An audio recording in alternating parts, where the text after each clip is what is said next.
This video is going to be a film study / commentary look at Marlon Humphrey, who's about to begin his 8th season with the Baltimore Ravens. We're entering both new and old or reused territory with him as a fan base and an organization.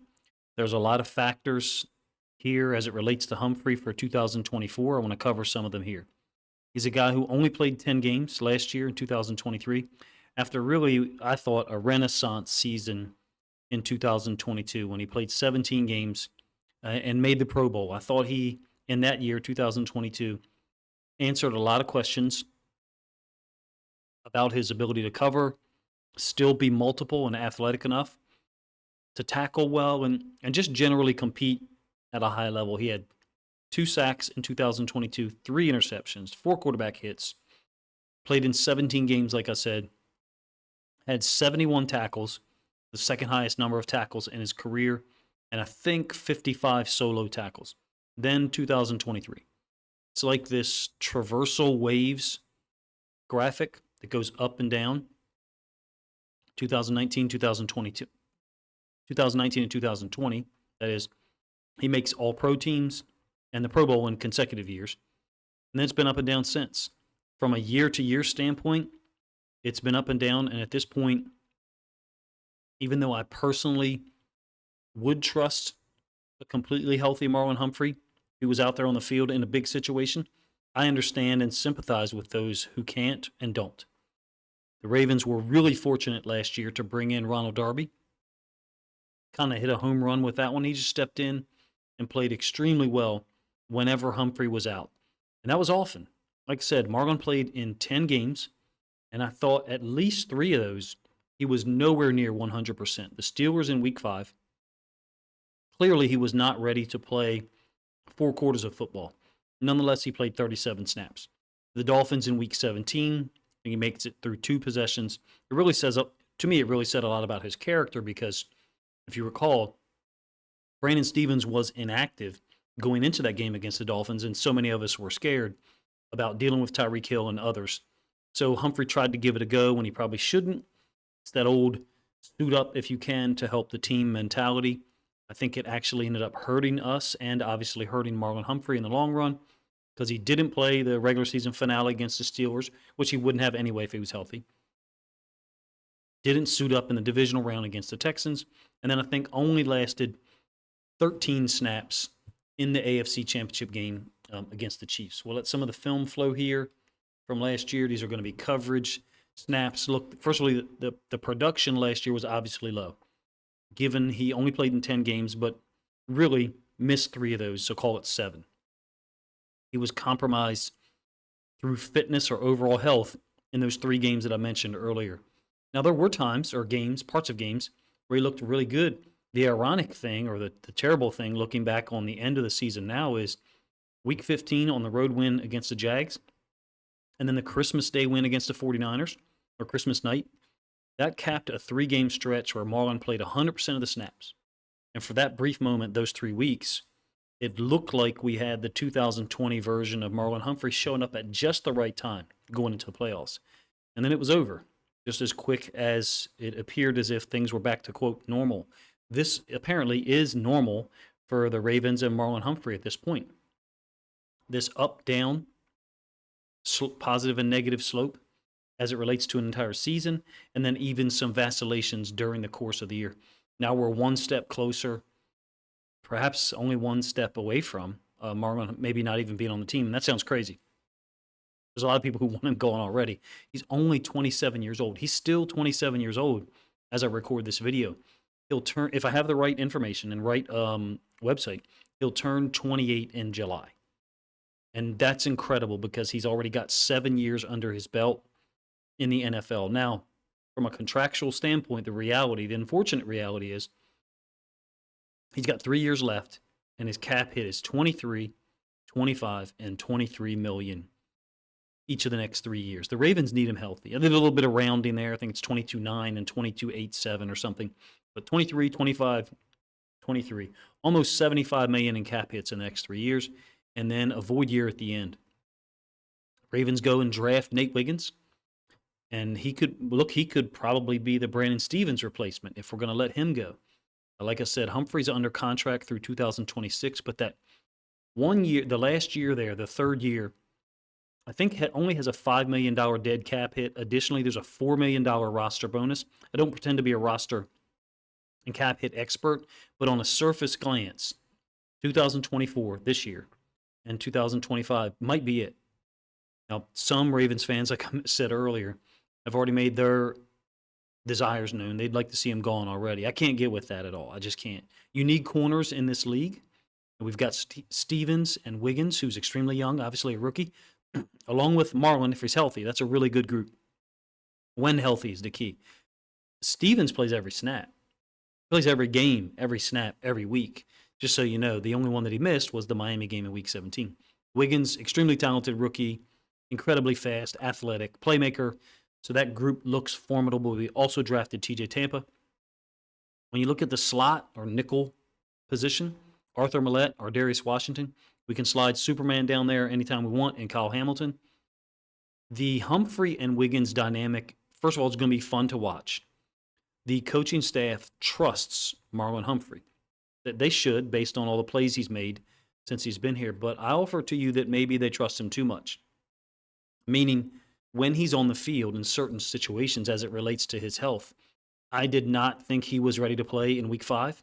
And it showed later on in the game, his fitness level. Credit to Stacy Van Diver in our Discord for explaining it. His fitness level wasn't ready to compete for 4 quarters. And once he got, I thought there was like 32nd, 33rd snap, whatever, close to before he gave up the touchdown to George Pickens, he didn't look completely healthy.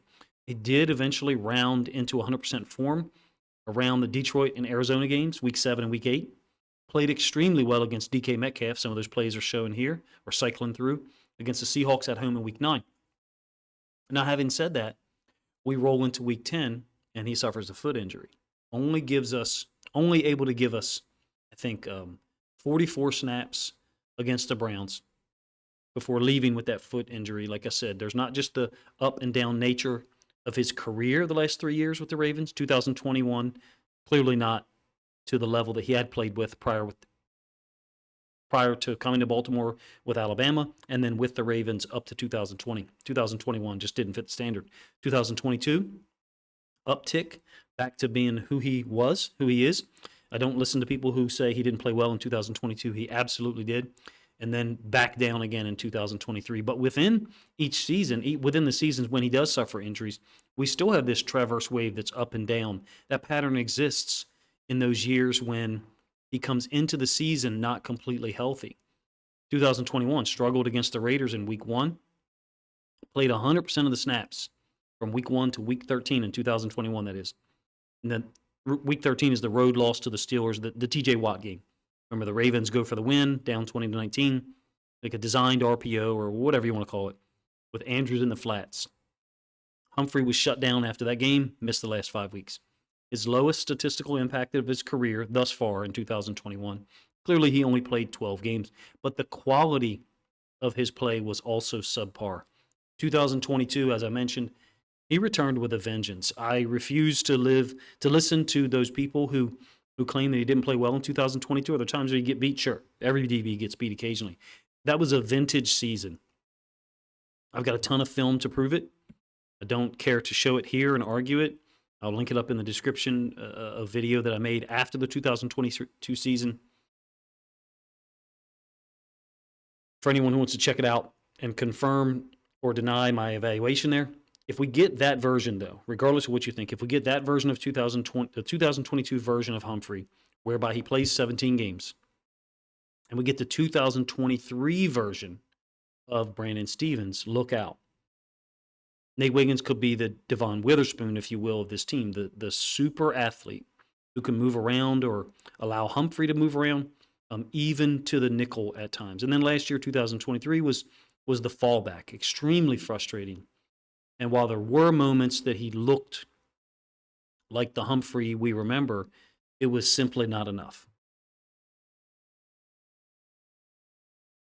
I do want to point out that the defense thrived without him at times. Now, I do not talk about and mention it like this, though we're better off without him.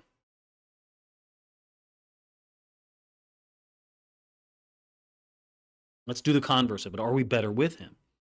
All I know is there's times where the defense played really well in 2023, obviously almost every snap, and he's on the field. And then there's times when Darby is out there and even Rock Ya-Sin filled in, and we didn't miss a beat. We beat the Dolphins by 30 at home with Darby playing 69 snaps and Ya-Sin playing 56. That is a fact. Now, do I think we were better last year if Stevens and Humphrey are both completely healthy in the playoffs? Absolutely. But it's still factual that we put a stop to the Dolphins train without Marlon Humphrey and Brandon Stevens playing a snap in Week 17. Now, one thing that I want to bring up and point out, and I hope the coaching staff has discussed, is this all-or-nothing mentality. So here's what I mean. If Marlon suits up, if he's, quote, healthy and he's ready to go, he plays 100% of the snaps. I mean, go look at the games where he is healthy. He plays 100% of the snaps. Same for Stevens, except unless it's a game where he's coming back from injury, from being out for a period of time. I think the situation between Humphrey and Stevens is different. Stevens, last year, trying to prove himself, become a starting outside corner in the NFL, which he did. If Wiggins is ready to compete right now, I don't see any reason why we can't play, by design, strategically, when Marlon Humphrey is healthy, him 85 to 95% of the snaps strategically. Now, I know that we are paying him $20 million plus a year, or the cap hit is $20 million plus a year. So we have to get something out of him. I understand that perspective, and I understand that dynamic. But it seems to me like the pattern exists such that if he goes into the year with some type of injury, like 2023, then things occur over the course of the ensuing weeks and months that just causes the whole car to break down. That's what 2021 and 2023 look like to me. Go back and look at the 2021 snap counts. He played 100% of the snaps. And that's cool. He's a warrior. I respect him for that. It's one of the many things that I really like about him. But I do think that we should save him from himself at times. And the reality is this schedule is insane. I don't mean from a Ravens perspective. I'm not talking about the Ravens perspective. Go ahead and talk about rest days and fall for that data trap all you want. I don't care. Here's one comparison. That's like saying at least our shit sandwich has a lot of barbecue sauce on it. Like the Steelers shit, they're eating pure shit. Doesn't matter to me. It's still a shit sandwich. Now, but I'm talking about the entire schedule. As it relates to player safety and player health, it's a farce. A 17-game season. Thursday night football games. Let's relate this to Marlon Humphrey and accept the fact that the schedule sucks for everyone. Cool. I would recommend that the coaches need to recognize that and operate in that reality. Now, the salary cap doesn't really line up with this, and you would get pushback from the league propaganda machine, which is what a lot of it is. They would criticize it. But I think certain teams and certain players, the Ravens and Marlon Humphrey, right now, should be looking at those Sunday, Thursday turnarounds like a doubleheader in Major League Baseball. Or like the old NBA teams, 4 games in 5 nights in 4 cities. I think Marlon Humphrey is one of those guys that if you, given his injury history from 2021 to 2023, and you combine that with the depth that we have built. Now, I know the schedule plays out in an unpredictable way. What can look like the hardest schedule in the league could end up flipping and becoming less challenging. Injuries to other teams having an impact. My point is, with the addition of Wiggins, presumably he's able to play at a high level. If we get the same version of Stevens that we got last year, I think they should look at having Humphrey play off the field, Humphrey be off the field 8 to 12% less. Or be off the field 8 to 12% of the time, whereas he minused from 100, subtracted from 100. Forgive me for not being able to explain it well. Even if he is suited up completely healthy. If you look at the snap counts for Darby last year and cross-reference that with points allowed and wins, well, we won almost all of our games. He's 30 years old. He came here, competed, and shined at times. He played so well, we would have liked to have him back. I think we can all agree on that. But the contract that he got from the Jags was just not something the Ravens could manage. My point is, coming off an ACL, almost a year off, Ronald Darby was way less talented than Wiggins is this year and Stevens was last year and this year. I think we should use all of the guys we have. Whoever's active that game, that is. Wiggins, Stevens, Humphrey in Tampa, outside corners, presumably. Millette, Washington, Hamilton, Marcus Williams, and then, whatever other safeties make the team and we roll out there. Kane or Bo Brad, who's a Maryland guy, Howard County product in terms of high school. There's a lot of depth and guys who can play, and many of them have already contributed in the NFL. I think we're in a way better position than we were last year before week 1 from a defensive secondary standpoint. Remember when Marlon went down in training camp? I think it was August 14th, August 15th, something like that. None of us thought that Stevens was going to be able to play to the level. He was just an absolute demon in 2023 off that right side. From a depth and health standpoint, all of us were in meltdown mode. How are we going to survive? And in fact, I noticed so many comments on social media and so many videos that I did one saying how the Ravens can survive without Marlon Humphrey. I'll link it up here for you guys to click on if you want to check it out. People were incapable of allowing the thought that the Ravens could survive, let alone thrive or stay within striking distance of other teams with no Marlon Humphrey and with Brandon Stevens as the other starting corner. Compare our own mentality, all of us, myself included, right now or before this season, to that one. If Marlon Humphrey is healthy, that is. We weren't able to survive, obviously, in 2023. We were able to thrive. We know who Stevens is at this point. He's a competitor, extremely tough, as athletic, if not more so, than a lot of the receivers he'll face. We have a super talented rookie in Wiggins, drafted TJ Tampa late. He's going to compete with Pepe Williams and JAD. Now, we still can't afford to lose Humphrey, and I'm actually using that as another piece of evidence. To say that all those guys should get snaps, not if it compromises the integrity of the defense. I've always been a rotation guy for the defense, always, from the times that I was coaching and times that I dealt with basketball, and as a basketball fan, I've always been a big fan of rotations. I think there's got to be some discussion from the defensive staff and Zach Orr in terms of strategically using as many of the high-level players as we have. Really, Wiggins, Humphrey, and Brandon Stevens. Do you want us to draft Nate Wiggins in the first round and not play him? No. We should use all three of them. And we have enough slot corner / nickel depth that Marlon Humphrey doesn't have to go in there on every snap, go in and play nickel on every snap when Wiggins is on the field. If Zach Orr is prepared enough and confident in that whole group, I personally would like to see Humphrey play between 85 to 95% of the snaps when he is completely healthy by design, because there's enough guys who can play and be more of a balanced team, whether Humphrey is on the field or not, unrelated to whether he's healthy. Planning for, if you could say, him not playing the entire season. Then you've already installed the defense's ability to play, quote, without him, which they did really well in 2023. Hopefully the way that I made that point makes sense. I understand that the week he's coming back from injury, it makes sense to rotate him in and not play him as many snaps. We seem to get to 100% of the snaps with Marlon Humphrey almost instantly or too quick, in my opinion. I do think that JAD and Pepe Williams are going to compete, not with other guys. I think they're competing with each other in terms of trying to just make the team. I don't foresee any week 2 of 2022 situations, meaning when Marlon Humphrey goes out against the Miami Dolphins in the third, fourth quarter, the DBs just fall apart. Now, that situation was a little unique because it was Marcus Peters' first game back. He clearly wasn't totally recovered or completely healthy. So the defense at that point, when Humphrey goes out, is down 2 outside corners. Theoretically, that could happen in 2024.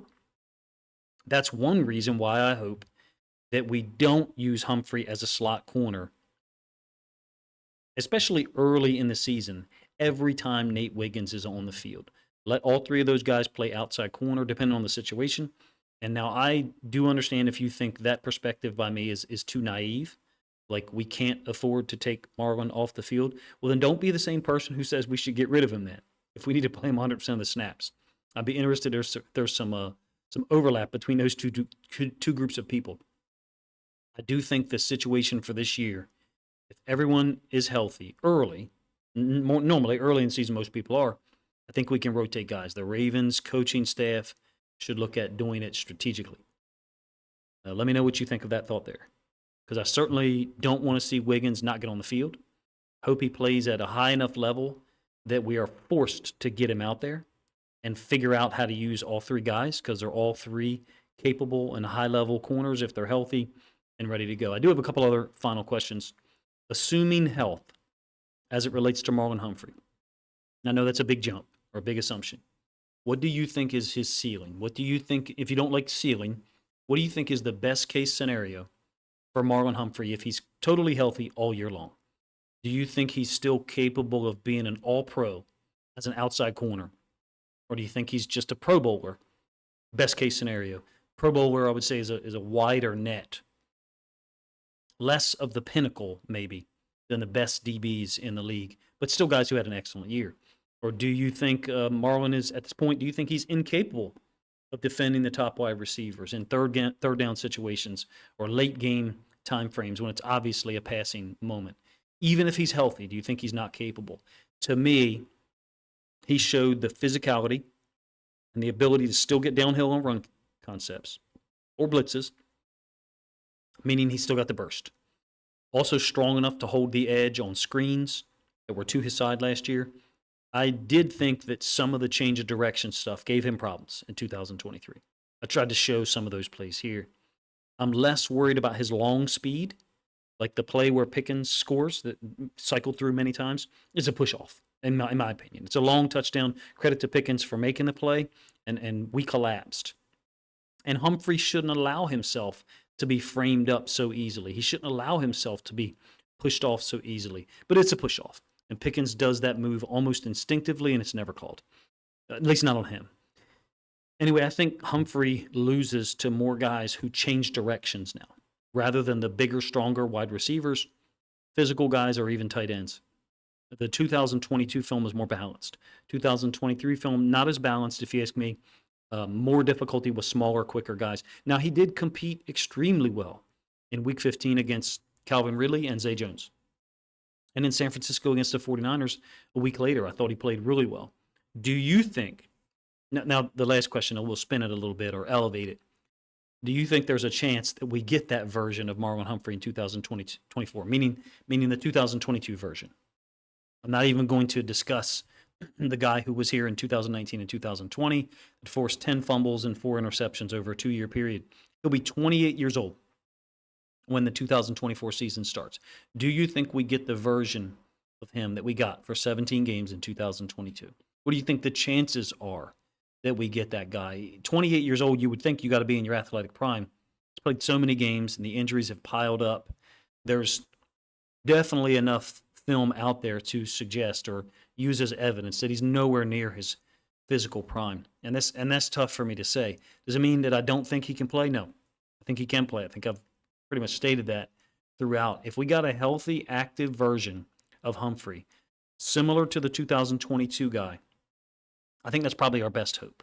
I think that's probably the best case scenario for us. Interceptions happen. Sometimes the ball gets tipped. Sometimes you read it well, particularly in zone. I do think he's really smart in zone, and I do think he can play man more than others do. I think he has difficulty with change of direction stuff, particularly when he's not healthy. Given the dramatic talent upgrade in drafting Wiggins and the potential for another great year from Brandon Stevens, I think if we got those three things, that is the foundation for a really impressive cornerback group. And in some ways, you could say even better than 2023. If Nate Wiggins plays to his potential and Marlon Humphrey, quote, returns to form the way he played in 2022, our corners are theoretically better than they were last year, which is kind of unbelievable to say because we had a borderline historic defense in Mike McDonald's last year here as a defensive coordinator. You guys let me know what you think of the plays I used to illustrate my points or the talking points that I gave. Any of the questions that I posed, if you think they're not the correct questions, feel free to shape shift them into whatever you want. If you think other Ravens fans would enjoy this film study / commentary look at Marlon Humphrey, I think he's a turning point for 2024. I really do. I think that if we get the 2022 version of him, it could be a huge boost for this team. We wouldn't have to rely on Nate Wiggins if he's not ready. Marlon Humphrey is needed for this team to be healthy and on the field. I do think that strategic rest, you call it load management, if you will, the moment the NFL turns to an 18-game schedule, there will be open discussion of load management by coaching staffs. There should be already. I just don't think they're saying the private part out loud, particularly those Sunday to Thursday turnarounds. Appreciate you guys' time, man. First of all, I hope you have a good weekend. Second of all, if you did enjoy this video and you think other Ravens fans would enjoy this film study / commentary look at Marlon Humphrey, maybe agree or disagree with some of my assertions and questions, then please consider grabbing a link to this video and sharing it out on social media to help this content get more reach.